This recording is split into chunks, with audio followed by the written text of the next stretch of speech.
दोस्तों, आज हम एक अकाउंट में एक बहुत ही इम्पोर्टेंट चैप्टर पढ़ेंगे जिसका नाम है बिल ऑफ एक्सचेंज।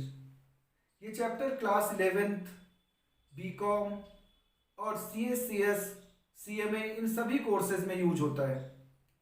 तो इस चैप्टर के बारे में पूरी डिटेल में नॉलेज लेंगे। इसका थ्योरेटिकल कॉन्सेप्ट समझेंगे, साथ ही इसका पूरा प्रैक्टिकल कॉन्सेप्ट भी समझेंगे। अगर आपको ये चैप्टर अभी तक समझ नहीं आया तो आप इस वीडियो को लास्ट तक देखें और गारंटी देता हूं कि आपको एक एक कॉन्सेप्ट, एक एक एंट्रीज, एवरीथिंग सब कुछ क्लियर हो जाएगा। ठीक है, तो स्टार्ट करते हैं चैप्टर जिसका नाम है bills of exchange.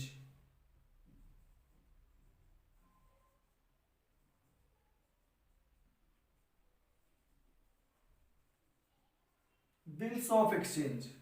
Bills of exchange क्या होता है? इसके लिए इंडिया में एक प्रॉपर एक्ट बनाया गया है, कानून बनाया गया है जिसका नाम है निगोशिएबल इंस्ट्रूमेंट एक्ट 1881। तो ये एक पूरा कानून है जिसमें निगोशिएबल इंस्ट्रूमेंट के बारे में पूरी डिटेल में नॉलेज दी गई है, इसके लॉज बताए गए हैं। अब पहले ये समझ लेते हैं कि निगोशिएबल इंस्ट्रूमेंट होता क्या है। इसकी मीनिंग की बात करें तो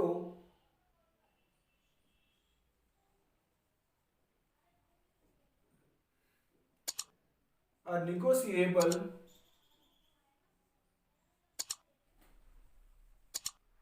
instrument is an instrument in writing or is a document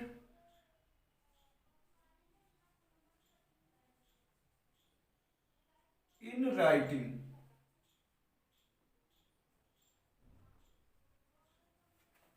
guaranteeing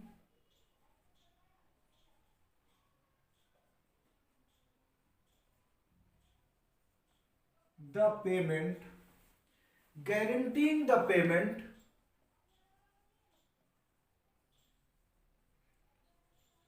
by the payer either on demand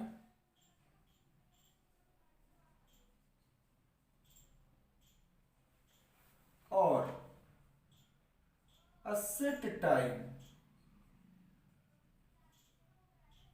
ये तो हो गई इसकी मीनिंग, जो कि मैं आपको समझाता हूं। देखो, निगोशिएबल इंस्ट्रूमेंट क्या होता है या बिल ऑफ एक्सचेंज क्या होता है।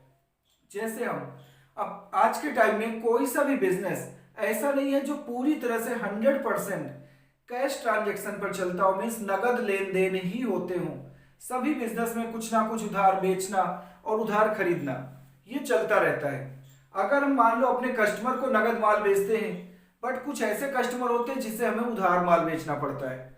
अगर हम उधार माल नहीं बेचेंगे, कोई कस्टमर जो हमेशा नगद लेता था, अचानक उसके साथ कुछ प्रॉब्लम आई और वो हमारे पास उधार माल लेने आ गया और हमने उसे मना कर दिया, तो वो कस्टमर हमेशा के लिए हमारे हाथ से निकल जाएगा।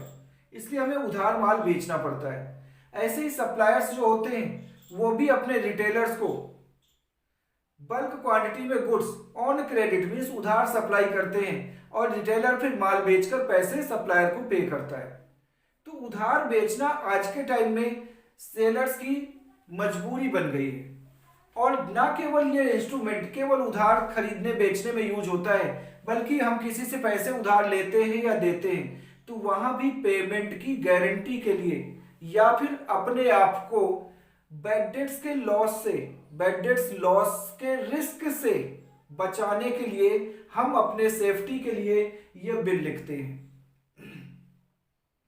इसका एक एग्जांपल लेकर फुल कॉन्सेप्ट आपको बताता हूं। आज की क्लास में मैं पूरा का पूरा कॉन्सेप्ट ही आपको क्लियर करूंगा ताकि आपको ये इतना नॉर्मल लगे कि आपको बिल्कुल भी प्रॉब्लम ना आए। चलिए मैं एक एग्जांपल से आपको क्लियर करता हूं। मान लीजिए मिस्टर ए एक शॉपकीपर हैं जिन्होंने माल बेचा है मिस्टर बी को, जो कि मिस्टर बी कौन है?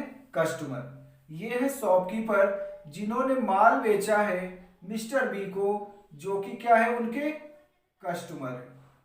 अब जब मिस्टर ए ने मिस्टर बी से पेमेंट के लिए बोला कि पेमेंट कब करोगे, तो बी ने कहा भाई पेमेंट तो मैं 3 मंथ्स के बाद या 4 मंथ्स के बाद करूंगा। मीन्स एक लॉन्ग पीरियड का उधार बी ने मांगा है। अब ए को यहां पर रिस्क नजर आया। अगर ए बी को मना कर देता है उधार बेचने के लिए, तो बी नाम का कस्टमर हाथ से परमानेंटली निकल जाएगा। और अगर उधार बेचते और कोई गारंटी नहीं हुई यहाँ पेमेंट की, या हमारे पास कोई प्रूफ नहीं हुआ, और बाद में 3 महीने बाद ए ने पैसे बी से मांगे और बी ने बोल दिया भाई किस बात के पैसे, मैंने तो आपसे कोई माल नहीं खरीदा, तो ए के पास कोई प्रूफ भी नहीं है। तो ऐसे केस में बी को रिस्क नजर आया, ए को रिस्क नजर आया कि अगर बी ने फ्यूचर में पैसे मार लिए या पैसे नहीं पे किए, तो मेरे पास इस ट्रांजैक्शन का तो कोई प्रूफ भी नहीं है।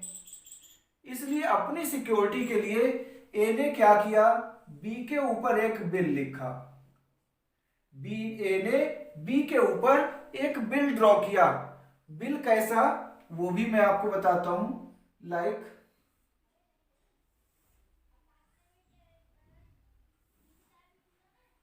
एक बिल का मैं प्रॉपर फॉर्मेट आपको बताता हूं। मान लो ए ने बी को 10,000 रुपए का बिल माल बेचा है, तो यहां पर उसे अमाउंट लिखना है कि 10,000 रुपीज। यहां पर उसे एक रेवेन्यू स्टैंप लगाना है। रेवेन्यू स्टैंप क्या होती है, कोर्ट फी, जो कि कोर्ट से ये स्मॉल छोटे छोटे टिकट्स होते हैं या बड़े पोस्ट ऑफिस से मिलते हैं, जिस पर आपने देखा होगा भारत लिखा होता है, 25 पैसे, 50 पैसे या 100 पैसे, ऐसे रेवेन्यू स्टैंप आपने देखा होगा। घर पे हमारे गवर्नमेंट डिपार्टमेंट या कहीं से कोई पोस्ट ऑफिस के थ्रू लेटर आता है, उस पर आपने देखा होगा छोटे छोटे टिकट चिपके होते हैं, उसे रेवेन्यू स्टैंप कहते हैं, जो कि बड़े पोस्ट ऑफिस से या फिर कोर्ट से मिलते हैं। तो यहाँ पर ये रेवेन्यू स्टैंप कितनी वैल्यू का लगाना है, ये डिपेंड करता है आपके बिल की अमाउंट से। आपका बिल का अमाउंट 10,000 है तो हमने 1 रुपए का लगा दिया, 50,000 है तो 2 रुपए का लगा दिया। मीन्स मैं यहाँ पर फिक्स नंबर नहीं बता रहा हूँ, बल्कि ये डिसाइड किया जाता है कि कितनी वैल्यू के लिए कितनी वैल्यू का रेवेन्यू स्टैंप हमारे लिए जरूरी है। तो यहाँ पर साथ ही हमने जिस सिटी में बिल लिखा है, मान लीजिए हम न्यू दिल्ली में रहते हैं, तो न्यू दिल्ली में बिल लिखा गया, हमने सिटी का नाम लिख दिया। डेट आज मान लीजिए है 16 दिसंबर, तो 16 दिसंबर 2021 में ये बिल हमने लिखा है। अब बिल में हमें ऑर्डर लिखना है।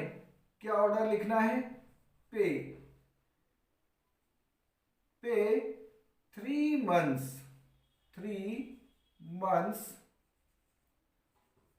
after the date, 3 months after the date, after the date का मतलब इस डेट से 3 महीने बाद। क्या पे करना है, a sum of 10,000 rupees to me or Mr. X for which value receipt। ये हमारे बिल का मैटर है जो हमने लिखा है।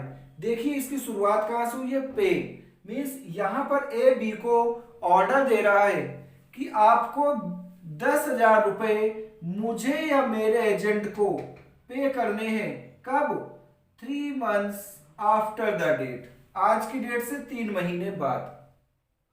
ये ऑर्डर ए ने बी पर लिखा। इसके बाद ए ने बिल लिखा है तो बिल लिखने वाला अपना सिग्नेचर करेगा, यहां पर उसने सिग्नेचर कर दिए, और जिसको बिल भेजा है हमने उसका नाम यहां लिख देना है, टू मिस्टर बी। मान लो ऐसे नहीं, हम इसे प्रॉपर तरीके से लिख देते हैं कि हमने किस पर लिखा है अभी, मिस्टर बी पे, तो टू मिस्टर बी। अब ये इनका एड्रेस यहाँ लिख देना, मान लो ये मुंबई में रहते हैं तो हमने मुंबई लिख दिया। अब ये बिल हमने भेज दिया मिस्टर बी के पास।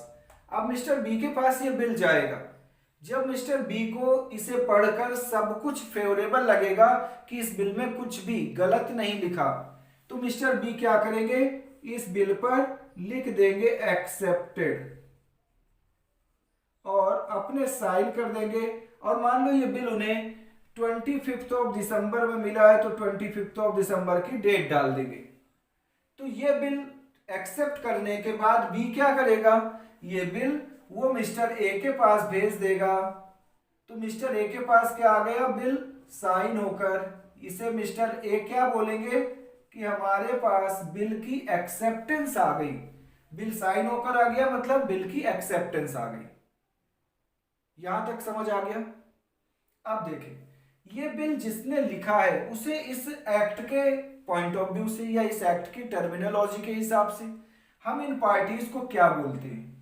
यहां पर बिल लिखने वाला पर्सन ए है, इसे हम बोलेंगे ड्रॉवर, मीन्स बिल का लेखक, बिल लिखने वाला, उसे कहते हैं ड्रॉवर। जिस पर्सन पर बिल लिखा गया है इसे हम बोलते हैं ड्रॉई। ड्रॉई, ड्रॉई मीन्स स्वीकर्ता। स्वीकर्ता का मतलब बिल एक्सेप्ट करने वाला, एक्सेप्टर, एक्सेप्ट करने वाला। तो यहां ये दो पार्टियां हो गई। नॉर्मली कई बार एक नंबर में क्वेश्चन पूछ लिया जाता है कि how many parties are in a bill of exchange. तो दो पार्टीज तो ये हो गई। अब ए ने बी पर बिल लिखा है और लिखा है कि पेमेंट किसको करना है, मिस्टर एक्स को। तो अगर ए ने किसी और व्यक्ति का नाम उस पर लिखा है जिसको बिल की पेमेंट मिलनी है, तो उस पार्टी को हम, मान लो ये मिस्टर एक्स है, इनका नाम बिल पर लिखा है, तो इन्हें हम बोलेंगे पेई। पेई मीन्स प्राप्तकर्ता। तो एक बिल ऑफ एक्सचेंज में कितनी पार्टीज हो सकती हैं, ड्रॉवर, ड्रॉई और पेई। मैक्सिमम 3 पार्टीज हो सकती है बिल ऑफ एक्सचेंज में। ठीक है। अब मैं आपको, जैसे बिल किसके पास आ गया, ए के पास। अब ए के पास बिल आ गया, तो यहां पर क्या क्या पॉसिबिलिटीज ए के पास बनती हैं वो मैं आपको डिटेल में समझाता हूं।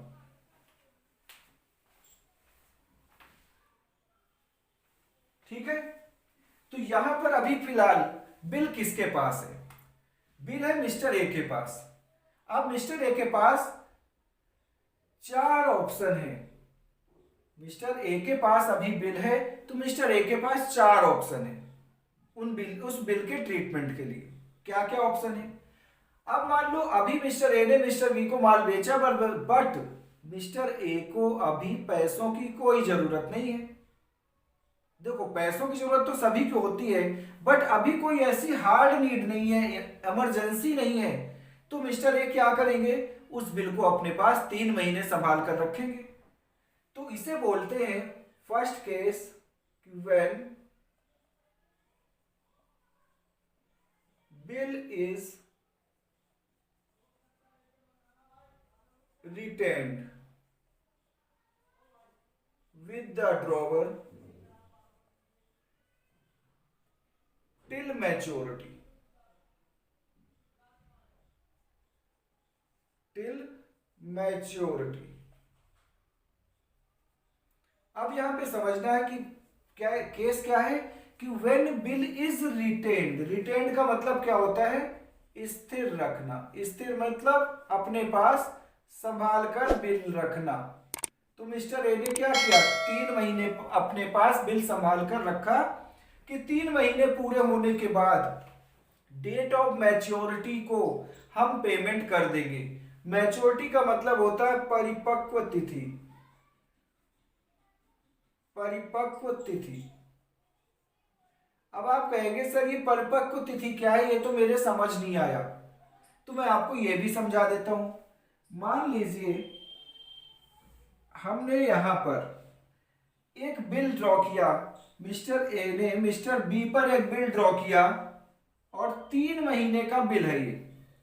तो 3 मंथ्स का बिल मिस्टर ए ने मिस्टर बी पर ड्रॉ किया, मान लीजिए कब, जनवरी 1 को। अब अगर जनवरी 1 को ये बिल हमने ड्रॉ किया है ए ने बी पर, वो भी टाइम कितना हमने ग्रांट किया उसे, 3 महीने का। तो 1 जनवरी से 3 महीने कब होंगे? 1 अप्रैल मीन्स अप्रैल 1।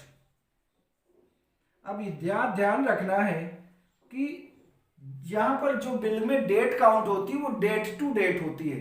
जैसे हमने 1 जनवरी को ड्रॉ किया तो 3 महीने कैसे काउंट करेंगे? 1 जनवरी से 1 फरवरी, 1 मार्च, 1 अप्रैल। ठीक है, 1 जनवरी, 1 फरवरी, 1 मार्च और 1 अप्रैल, 3 महीने हो गए कंप्लीट। अगर हम 4 जनवरी को लिखते तो 4 जनवरी, 4 फरवरी, 4 मार्च, 4 अप्रैल। तो ये तो जो 1 अप्रैल है इसे हम क्या बोलेंगे? इसे बोलेंगे due date, due date of bill, due date of bill. तो 1 अप्रैल हमारी क्या है? बिल की ड्यू डेट, जिस दिन 3 महीने पूरे होते हैं। फिर एज पर लॉ, इस कानून के तहत हमें मिस्टर बी को 3 दिन का और टाइम देना है, 3 days of grace, 3 days of grace, 3 दिन का और टाइम, एक्स्ट्रा टाइम देना है। तो 3 दिन हम जब जोड़ देंगे इसमें तो आ जाएगी अप्रैल 4। अप्रैल 4 को क्या बोलेंगे? Date of maturity. तो डेट ऑफ मैच्योरिटी का मतलब कि ड्यू डेट से 3 दिन जोड़ने के बाद डेट ऑफ मैच्योरिटी आती है और ये 3 days ग्रेस के दिए जाते हैं एज पर लॉ। किस लिए दिए जाते हैं? कि हो सकता है अप्रैल 1 जिस दिन हमारी ड्यू डेट है उस दिन कोई पब्लिक हॉलीडे हो, पब्लिक हॉलीडे या गस्टेड हॉलीडे, तो उस दिन तो पेमेंट हो नहीं सकती। तो फिर पब्लिक हॉलीडे के केस में आपको 1 वर्किंग डे बिफोर पेमेंट करना होगा। जैसे मान लीजिए 4 अप्रैल हमारी मैच्योरिटी की डेट है, बट 4 अप्रैल को कोई गस्टेड हॉलीडे है, मान लीजिए होली है, तो उससे हमें 1 दिन पहले पेमेंट करना होगा। अगर 1 दिन पहले भी हॉलीडे है तो फिर उससे 1 दिन पहले, मतलब पब्लिक हॉलीडे क्योंकि पहले से डिक्लेयर्ड होते हैं, पहले से सभी को नोन होते हैं, तो उस केस में हमें क्या करना होगा? हमें 1 डे बिफोर, और वो भी वर्किंग डे में हमें पेमेंट करना होगा। बट अगर मान लीजिए डेट ऑफ मैच्योरिटी को पब्लिक हॉलीडे नहीं है बल्कि इमरजेंसी हॉलीडे हो जाता है। इमरजेंसी हॉलीडे किसे कहते हैं? जिस केस में पहले से कोई छुट्टी डिसाइड नहीं थी, बट अचानक कोई बड़ी प्रॉब्लम हो गई, मीन्स कोई हमारे प्रीवियस प्रधानमंत्री या हमारे पिछले प्रधानमंत्री या पिछले राष्ट्रपति या कोई करंट प्राइम मिनिस्टर या करंट होम मिनिस्टर या फिर प्रेसिडेंट की डेथ हो जाती है, उस केस में इमरजेंसी हॉलीडे हो जाता है। या कोई भी नेशनल लेवल की कैलेमिटी या कुछ बड़ी बात हो गई तो अब इमरजेंसी हॉलीडे डिक्लेयर किया गया, उस केस में आपको नेक्स्ट वर्किंग डे में पेमेंट करना होगा। क्योंकि इमरजेंसी हॉलीडे में उस दिन तो हमें पहले से पता नहीं था कि इमरजेंसी हॉलीडे कब हो जाएगा, और अचानक से इमरजेंसी हॉलीडे आने की वजह से हमें नेक्स्ट वर्किंग डे में पेमेंट करना है। गस्टेड हॉलीडे में 1 डे बिफोर, इमरजेंसी हॉलीडे में नेक्स्ट वर्किंग डे में। ठीक है, चलिए, तो फर्स्ट केस का मतलब क्या हुआ कि when bill is retained with the drawer ने वो बिल अपने पास 3 महीने संभाल कर रखा मैच्योरिटी की डेट तक, और जब मैच्योरिटी की डेट आई 4 अप्रैल आ गया तो ए बिल भेजेगा बी के पास और बी बिल रख लेगा और ए को पेमेंट कर देगा। ये तो हुआ फर्स्ट ऑप्शन। अब हम बात करते हैं कि ए के पास सेकंड ऑप्शन क्या है। ए के पास सेकंड ऑप्शन ये है कि अगर ए को पैसों की जरूरत अभी पड़ जाती है 3 महीने से पहले ही, तो ए बी से पैसे नहीं मांग सकता, क्योंकि ना केवल बिल ऑफ एक्सचेंज से हमारे ड्रॉवर को सिक्योरिटी मिलती है, सुरक्षा मिलती है, बल्कि हमारे कस्टमर को भी 3 महीने का लीगल टाइम पीरियड मिल जाता है। तो इस बीच में ए बी से तो पैसे मांग नहीं सकता, रिक्वेस्ट कर सकता है बट मांग नहीं सकता, फोर्स नहीं कर सकता। तो उस केस में अब ए को अगर पैसों की जरूरत है तो वो ए क्या कर सकता है, जो बिल आया है हमारे पास, इस बिल को हम क्या बोलते हैं, जो बिल हमारे पास आया है उसे हम बोलते हैं बिल्स रिसीवेबल। Bills receivable. और इसी बिल को बी क्या बोलता है? बी इसी बिल को बोलता है bills payable,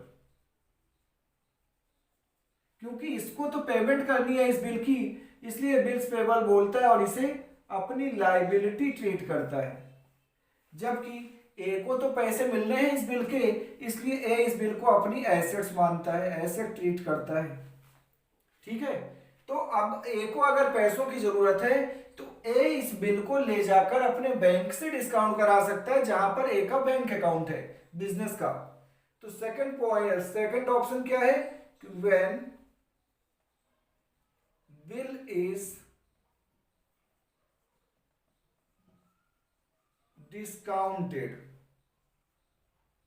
with the bank. इसका मतलब हुआ कि ए ने इस बिल को अपने बैंक को दे दिया और बोला कि भाई इस पर लिखे हुए पैसे आप हमें दे दो। तो क्या बैंक हमें पूरे पैसे दे देगा? पूरे पैसे नहीं देगा, क्योंकि अगर पूरे पैसे देगा तो बैंक को क्या फायदा है। तो बैंक क्या करेगा? आप बिल को जब भी बैंक से डिस्काउंट कराओगे, जितने दिन पहले डिस्काउंट कराओगे उतने दिन का बैंक आपसे डिस्काउंट चार्ज करेगा, जो कि बैंक का इंटरेस्ट है। एग्जाम्पल मान लेते हैं कि यहां पर यह बिल हमने 1 फरवरी को डिस्काउंट कराया है। कितने महीने पहले? तो देखो 1-2 मीन्स 2 मंथ्स बिफोर। अगर हमने ये बिल 1 जनवरी को डिस्काउंट करा लिया तो 3 महीने का डिस्काउंट बैंक चार्ज करेगा, मीन्स 3 महीने का इंटरेस्ट लेगा। और अगर हम 1 फरवरी को कराएंगे तो अभी 2 मंथ्स बाकी है, तो 2 मंथ्स का ये फरवरी और मार्च 2 महीने का बैंक हमसे इंटरेस्ट चार्ज करेगा, और वो इंटरेस्ट डिडक्ट करके बैलेंस अमाउंट हमारे बैंक में ट्रांसफर कर देगा। बैंक इसकी पेमेंट कभी कैश में नहीं करता, ये बात ध्यान रखना है। अब हम आगे चलते हैं। थर्ड ऑप्शन ए के पास क्या है? थर्ड ऑप्शन है कि मान लीजिए ए, जिसको बी से तो पेमेंट लेनी है, बट ए भी शॉपकीपर है, बिजनेसमैन है, इसने भी तो कहीं से माल खरीदा होगा, इसको भी पेमेंट करनी होगी। मान लीजिए मिस्टर ए का सप्लायर आ जाता है, कहते हैं भाई पैसे हमें पेमेंट करो, हमारी अमाउंट जो ड्यू है वो पे करो। अब ए के पास पैसे नहीं है, बट ए के पास बी का बिल है, तो ये ए बी का बिल उठाकर अपने सप्लायर को दे सकता है पेमेंट के रूप में कि ये लो बिल, और बी से जाकर 3 महीने बाद पैसे ले लेना। तो क्या सप्लायर मान जाएगा? बिल्कुल मानेगा, क्योंकि जो चीज ट्रेडिशन में चलती है लॉफुल तरीके से, वो सभी को मानना होता है। बट अगर मान लो उसे ज्यादा जरूरत है तो फिर ए अपने सप्लायर को कैश पेमेंट कर देगा, और अगर वो बिल लेकर मान जाता है तो हम उसे ये बिल उठाकर दे देंगे, सप्लायर जाकर बी से 3 महीने बाद पैसे ले लेगा। समझ आया? इस प्रोसेस को कहते हैं एंडोर्समेंट। मींस हम बोलेंगे कि when bill is endorsed. Endorse means होता है ट्रांसफर करना। एंडोर्स मीन्स ट्रांसफर करना। तो when bill is endorsed in favor of third party, when bill is endorsed in favor of third party। समझ आया? एंडोर्स का मतलब कि ए ने वो बिल किसी और को पेमेंट के रूप में दे दिया और उससे बोल दिया कि बी से पैसे ले लेना 3 महीने बाद, इसे कहते हैं एंडोर्स करना। और ए के पास एक और ऑप्शन है, चौथा ऑप्शन और लास्ट ऑप्शन, वो क्या है? Option number 4, when bill is sent to bank for collection। ये एक चौथा और लास्ट ऑप्शन है, when bill is sent to bank for collection। अब इसका मतलब क्या है? तो देखो ये जो बिल होता है, इस बिल के साथ एक रूल होता है। रूल क्या है?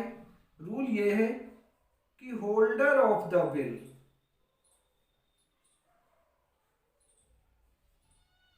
Is the owner of the bill.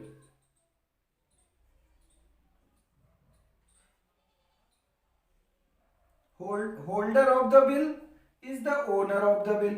मतलब क्या हुआ कि जिसके पास ये बिल है वही उस बिल का ओनर माना जाएगा।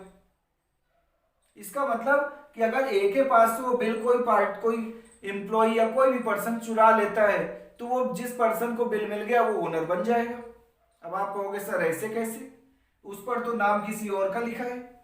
नाम लिखा है बट अगर वो बिल ट्रांसफर या इंडोर्स किया जा सकता है और तब वो कोई और ओनर बन सकता है, तो यहां पर जिसके पास बिल पहुंचेगा वो ओनर बन जाएगा। ये बिल ऑफ एक्सचेंज जैसे हमारा करेंसी नोट होता है, आप सबने करेंसी नोट यूज किया है, देखा और आपके पॉकेट में होगा।